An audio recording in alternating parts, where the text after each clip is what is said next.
Hey, Rent to Retires, it's Adam Schrader here with another episode, joined as usual by the founder and CEO of Rent to Retirement, Zach LEMASTER. We are joined today by our team in Harvest, Alabama, which, if you don't know of it, it is a Huntsville suburb that is doing quite phenomenal. And that is Silas, who is our local team leader when it comes to the properties, and Christian, who is our property management head. So thank you very much for joining us. Yeah, thanks for having us. Yeah, so we're going to start with the about what's going on in Harvest in terms of the builds. Now, this is an area that there's a lot going on. There's a lot of new construction all over the place that we have. But tell us a little bit about Silas, if you will, about kind of what properties you're actually building in this area. So we have 7 different floor plans, anything from 1,400 square feet to our largest is 2,950. 3 ranch plans. We have 4 2-story plans. Yeah, they're selling as quick as we could build them. So it's been a blessing. Yeah. So what kind of flooring are we looking at? What kind of appliances? Tell us a little bit about the build specs, if you would. So build specs, we'll have the LVP flooring throughout all of your main living areas. Of course, we feature granite. That'll be in your kitchen as well as your bathrooms. Recessed lighting throughout the entire house is included. Other upgrades, we have the walk-in shower. We have the covered patios as well. One thing that sets us apart from other builders, we are full brick as well too. That's a big plus for us. And then we do feature a 10-year warranty on our product as well too. So if there's ever any issue, we handle everything in-house. We take care of that. So just know you're taken care of for 10 years. Of course, stainless steel appliances come standard as well too. Multiple different types of cabinet colors, flooring choices, granite options as well. We love new construction and brick construction that will last forever, certainly. I want to talk about why Harvest. No one knows where Harvest is, what that is. Everyone has heard of Huntsville. It's been on investors' radar for a significant amount of time. And this is something that we talk a lot about, is what we would call like secondary markets or suburbs of metropolitan areas where there's a lot happening economically, but the numbers may not make sense, or there may not be inventory available in those areas. Huntsville, a perfect example of that. So Harvest, I believe, I'll let you guys talk about it, but it's close enough where people can live there, commute to Huntsville. Is that what we're seeing? Does Harvest have its own economics? Can both of you guys kind of share your opinion on that? So location wise, we're kind of nestled right between Huntsville, Alabama and Athens, Alabama. We're 15 minutes from either, so very close drive times to Redstone Arsenal, to downtown Huntsville. We're about 15 minutes from both places. In relation to, say, Nashville, we're about an hour and a half, hour and 45 from there, and about the same, about an hour and a half from Birmingham as well, too. So in relation to just larger metropolitan cities as well, we're very close. Harvest is kind of unique that we always preach on location. So Harvest is kind of nestled right there, right in between those 2 larger cities as well too. So you kind of get the privacy of being a little bit further out in the country, but still you're within 10 minutes to a grocery store, 10 minutes to Redstone, and just right around the corner from Birmingham and Nashville as well. Christian, you run the property management, so maybe you could talk to us about like who are these tenants, right? Are they people that are working in Huntsville and commuting? Are these younger families? A big concern we always have with some of these smaller, what we call secondary markets, even 15 minutes outside of Huntsville is not a far commute by any means. But where the concern is always like, how long is it going to take to lease these properties? I know you recently, before the show, you were telling us that you lease some of these even above what rental projections are, which is always good. That it doesn't always happen that way, but it is nice when it does happen. Tell us about the tenants, and from a managerial standpoint, why should people be interested in investing in this area? I think that Huntsville's economic development over the last 5 years I don't think that we necessarily were prepared for it. I think that there are a lot of new developments out towards the Harvest area that are coming. You've got the Toyota plant, it's easy access to the Arsenal. still within a 15-20 minute drive, where that houses thousands of jobs in Huntsville and what's bringing people to Huntsville. I think a unique perspective about Harvest is the school systems. It's in Limestone County. It's not in Madison County, which is more of our Huntsville city school systems. And the Limestone County school system, their rankings, I mean, it's public knowledge, are really great. And so I think that the person that you're looking for is a young family with a few children, your starter home, maybe your first home together. And like Silas said, you get the best of both worlds. You're out of town a little bit, but you're still 15 minutes from everything. So you're seeing a lot of young families that are specifically renting in this area for the school system. Probably, it's a nice benefit to not have to be downtown or in the, I guess, the hustle bustle of the city, but also have an easy commute. Is that accurate? Yeah, absolutely. And it's this specific neighborhood. I love the location. It's really easy to get to from anywhere in Huntsville. But you kind of feel like you're out of the city, just like Silas said. Got the best of both. Y'all have both mentioned Arsenal. Now, if for those people who aren't familiar with what it is, could one of y'all break down exactly what Arsenal is and why? I mean, it is a very important part of the Huntsville economy. So would you mind telling people a little bit about what that is? Silas, you want to take it or you want me to? Sure, I don't mind. So Redstone Arsenal is definitely the largest employer anywhere around here, from Boeing, Raytheon. I mean, all of the big companies are here. The FBI has location here as well too. Yes, it's just a massive part of our infrastructure in Huntsville. I would say at least probably 60% of our local job market revolves in some way through that Redstone Arsenal. I actually checked recently. I think there's 40,000 employees on the Arsenal. And what is Redstone Arsenal? Like, what exactly do they do? It's a base. It's an Army base. Yeah. So a lot of military presence. Okay. Yeah, it's a huge. And then our research park, I believe, correct me if I'm wrong, but I'm almost certain, I think we're the second largest research park as well. And that houses our aerospace, our NASA, all of those technologies as well. So those are not even included in those Arsenal jobs. Some of them are there, but then we have a separate research park area as well. Government, Fortune 500s, space, technology. This is why Huntsville's been on the forefront of the Southeast as a growing market. The challenge we've seen from an investor standpoint is that we can't get cash flow numbers to really make sense, and there's limited availability. So we were very excited when we evaluated some of these submarkets like Harvest, where a 15 minutes commute to this area is absolutely nothing. Most of our investors live in areas where they may drive an hour to go 2 miles to work. So, I mean, this is really an opportunity to invest in a market where you have strong fundamentals, strong economy, diversity of industries, where you'll have strong rental demand and likely strong appreciation year after year. I mean, talk to me, Christian, about from a rental standpoint and management standpoint, are you typically seeing rents go up every year? Do we see home prices also appreciating? Do you guys have any metrics on those or general thoughts? I don't. I mean, I can let you know that in our company personally, over the last 6 years, we don't see vacancy rates high at all. We have a renewal rate of like 90%. So you're getting families in the community that prefer to rent rather than buy and stay there. The rental market over the last 2 years significantly has changed. We've got wait lists for some of our properties because we need somewhere to live. And like you said, Alabama inventory or Huntsville inventory is up sometimes, especially for first-time home buyers. And you are raising rents though year after year? Yes, we raise them at least. Yes, we're raising them year after year. Renewals and new listings. So if a tenant were to sell, if we were to list it, it would be listed higher than the last time we listed. Typically, yeah, we've to support that.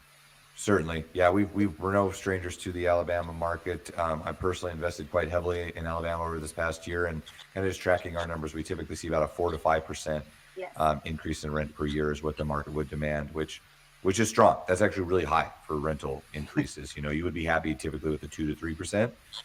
Anytime you're exceeding that, that would be a benefit. The point is there's housing demand, there's jobs and diversity of industries, and you have the benefit of coming into new construction. So this is an area that Adam and I were certainly excited about when we started to learn and investigate this area. Yeah, it was when I was looking into it. I mean, the median income is like $100,000, if I recall correctly, when I searched it, which is a lot of upward mobility in terms of rent before you even get close to being housing, your housing budget being overstretched. But Silas, could you talk a little bit? You've been working in the building space for a long time now. What kind of appreciation and kind of what kind of growth have you seen price wise? So again, I've been doing new construction for almost a decade. Typically, what we see internally, our average prices go up, I would say roughly about 14% a year, just on our base prices. Hang on, say that again. 14%. Yeah, that's correct. Every time we open up a new phase, we'll typically see price increases. We're actually about to open up a second phase, and I know for a fact that the base prices will go up in that second phase as well too. But yeah, we average about a 14% price increase per year from our construction side. And obviously those homes are appraising, right? We know because we've invested with you guys, and there's no issues with appraisal. But so just to review, new construction, and what are the price points on average for most of these houses, if you give a range? So our smaller ranch plans, those are going to fall in the 280 range. Something like our larger 2 stories, those are going to be in the 320, 330 range. We're averaging, I would say about, for instance, our largest plan, we're at $108 per foot on our largest plan right now, which is, that's incredible. So being in a market where you have the Southeast, which we know that there's a strong population growth throughout the U.S. or migration to the Southeast in an area that has some like nation leading industries and strong employment base with high rental demand on new construction that's at or around or possibly sub 300,000 that could produce, likely double digit cash on cash return using financing that will appreciate likely at 14%, at least from a builder per sales perspective per year, that also has 4 to 5% rental increases year after year. Did I summarize that well, Adam? Does it sound like this, I think, outperforms most markets, right, that we would expect? Yeah, I would say that's very fair whenever it comes down to it. I didn't realize the appreciation was anywhere near that much. I knew Huntsville could get pricey, and sometimes the rents can't keep up with the appreciation, but I didn't realize that was a reason why, because 14% is pretty hard to keep up with. So talk a little bit about these communities that you're building.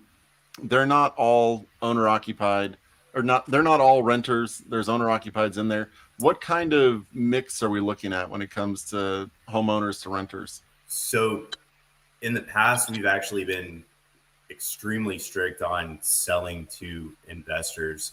I get calls, weekly, people reaching out, wanting to come in.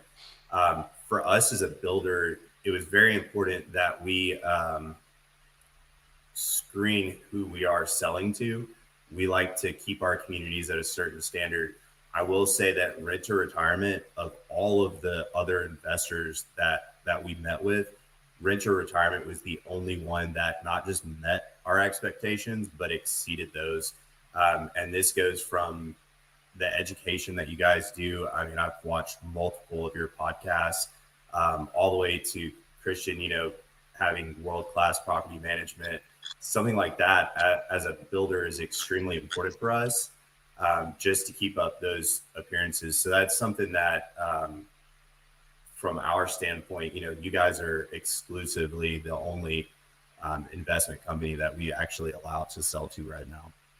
Well, thank you for that, Silas. We certainly feel that, we're doing quite a bit in the education space and setting our investors up for success. I think that, this is what Adam is getting at, I think, is a really important point, that this isn't just a build to rent community, right? In a lot of the new construction space, I would say in general, most areas that we're seeing, I mean, builders are obviously building in areas where there's demand. But in particular, in the build to rent space, sometimes you find, like, especially in areas that need affordable housing, there's new construction developments that are done specifically for, say, like Section 8. They're going to be 100% rentals. They're not high end finishes. Maybe quality of builds isn't there because they're production type houses. They're just being, pushed out like clockwork. We typically don't also want to be in those areas, right? Because those aren't areas where you're going to have, they make cash flow on day one, right? And the pro forma would look good. But generally speaking, those are not going to be communities where you're going to have quality tenants that stay for a long time and strong appreciation, as we've just ran through. So we like to be in build to rent communities, and specifically in areas where they're higher end houses where you can have a retail buyer or an investor buying it and renting it out in an area where there's a strong mix of homeowners and tenant occupants. But those are areas certainly where you just have better returns over time and appreciation. So I appreciate you pointing that out, Silas. I mean, Adam, you have anything else to add to that? Would you agree with that? Or No, I would agree with that fully. And one of the things I wanted to touch on next is, Christian, you're in the real estate space and talking to, owner occupied and investors all the time. What kind of listing timeline are we looking at when it comes to actually selling? Like, are these things, like, whenever somebody lists a property on the MLS or something like that, are you seeing them go fairly quickly, really quickly, kind of slow? What's the resale market like there? It depends. I think that right now a lot of investors are super interested in Huntsville. So you have the home in an area that, based on research, is going to rent well. Those investors are waiting for those to hit the space. So I had last week one, it happened in like 3 days. I didn't even get a chance to get my investor all of the stats before it was sold. Those are the ones that are going to be popular in the rail market for the areas that they're in. Like you said, the type A type properties, type class A and class B. I would say that it is definitely not the COVID times with houses on the market. But you're not seeing houses sit for long at all in the Huntsville market. one of the main questions we get from investors is, and I can, knowing what I do and working with you guys about the market, I have no concern about this, but I'd like to hear from you, because this is a common concern about, like, saturation, and just like, okay, well, you're building all these houses, it comes down to supply and demand, and we all know that there can never be enough houses built to feed the supply. But there is a concern from a lot of people about overbuilding in areas that will tend to saturate the market, and then you have longer vacancies, maybe rents drop and things like this. This has happened in some areas. How would both of you, I want to hear from both of you guys on this, how would you answer that concern or question for investors? I know how I would answer it based on our property management. The way that we are as property managers and the things that we supply and are for our tenants and our owners is completely different than anybody in this market. I know tenants that there might be a house 3 doors down that's cheaper, but the management company is not up to standards. They don't get responses. They don't get their things fixed if they're broken. They don't have a system for them to submit maintenance requests or pay their rent. So I would say that as long as you're with a good company that knows what they're doing, that shouldn't be a concern. Agreed. And what are some like factors you're looking at to determine how many houses you're going to build in these areas to understand that you're not overbuilding? We work on what's called an even flow model. So we start and finish exactly 1 house a day. What that does, it allows us to be super consistent, super predictable with our building process. We can deliver a very high quality product, a very affordable house. Right now, currently, we have about 4 weeks of inventory across our entire company. Typically, what we see when we finish a house, so it's 100% complete, we're averaging about 26 days on market, which is pretty incredible with new construction. As soon as they're done, they go fairly quickly. And then again, we try to constantly keep frame starts, keep everything in motion so that, we can deliver those quality products to you guys. That's something I will say that's unique. Talking to you guys, we don't list the homes until they're in sheetrock. So typically, we're looking at 26 days to sold.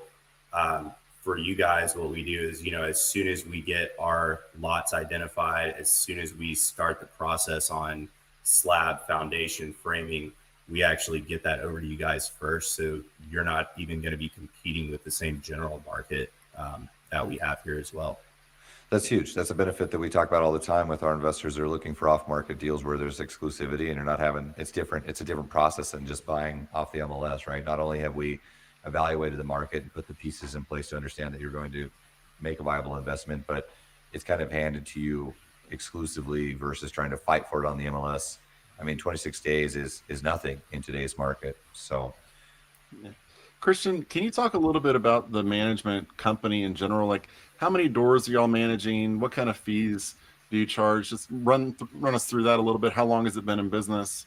Yeah, and why do you like working with investors too? Just want to throw that one in there. I love numbers, and I love researching the numbers and then proving my research. It's just a geek in me, I guess. But real estate's always intrigued me, but that part of it specifically, especially with someone's money, it's almost like they're entrusting me to make sure their investment is cash flowing. So I love that. We've been in business for 7 years. We were started by a mom and son that knew there was a need in our market because they had their own investment properties. So they just created the company that they would want for themselves. We have 250 doors open right now. I like to word it like that. But we have 20 being onboarded right now. So I would say in the next couple of months, it'll probably be at 300. Let's talk about the market in general. And thank you for that, Christian. I mean, that's really important. We all know that, hey, you can invest in the best location throughout the United States, but if you don't have good property management, it's all for nothing, right? The property, you need both aspects. Banging your head on the wall. Yep. Sorry, Silas. I got to tell you, property management is probably the most important aspect because you can support. 100. That was probably 90% of the deciding factor to, like I said, to work with you guys was Christian, her experience, and then what they have to offer as far as that is concerned. There's certainly a mutual beneficial relationship we all have. I mean, a lot of people, I think, view real estate sometimes as it's someone's winning, someone's losing.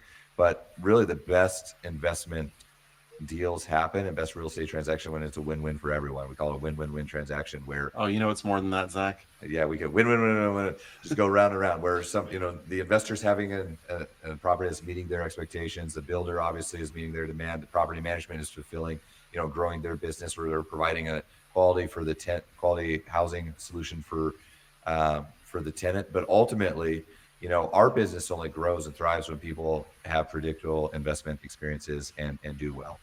Because investors, and this is why we like working with investors as well, it's a sustainable business model because people come back and invest time and time again if they have a good experience. And this takes all these pieces of the puzzle, right? And we also know that real estate is an investment. And sometimes when issues happen, that's the true test of a company of how do you deal with those issues? I mean, Silas, just like you mentioned on the warranty side, and things like that, making sure that they're going to be set up for success. Christian working on the property management side, working with investors to reduce vacancies, making sure that they're, improve or always achieving the numbers that they'd like to. But kind of as we wrap up here, I want to talk about like what's the future of this market? What are some things that are happening that people should be aware of to know that this is going to be a sustainable market long term? We know that Huntsville and surrounding areas just has an extreme diversity of employers and some very large employers. It's kind of a no-brainer. Huntsville, most people have heard of Huntsville as a strong investment market if they've been looking in the Southeast at all. But how do we know it's going to continue to be a strong market? And what are some cool things that are on the forefront, maybe over the next 5 to 10 years, people should be conscious of? I think that I know that based on the infrastructure that the city has put into place, that it's only going to become bigger. These builders that are developing in these outer lying cities adjacent to Huntsville, they're not going to allow those construction to happen if the infrastructure is not there or if the economy is not there. I read an article on projections over the next 10 years, and it's insane to me to see the population growth, the job growth, and the trends that have happened over the last 5 years. So I think based on history and projections and research, I think that it has to be sustainable. Silas, anything to add to that as far as what you guys are seeing economically and some? So as far as growth goes, we talk about one of the key things for us is land development. If we don't have land, then we can't build more houses. We have strategically placed ourselves in a position that we have land that can be developed for the next 5 years. Outside that, it's hard to find property right now, especially that meets our requirements for what we can do as far as developing a neighborhood. Being a local builder, knowing the local people, we were able to acquire land. This is years ago. Now seeing the other national builders coming in, we have a lot of big national companies that are coming in trying to purchase land.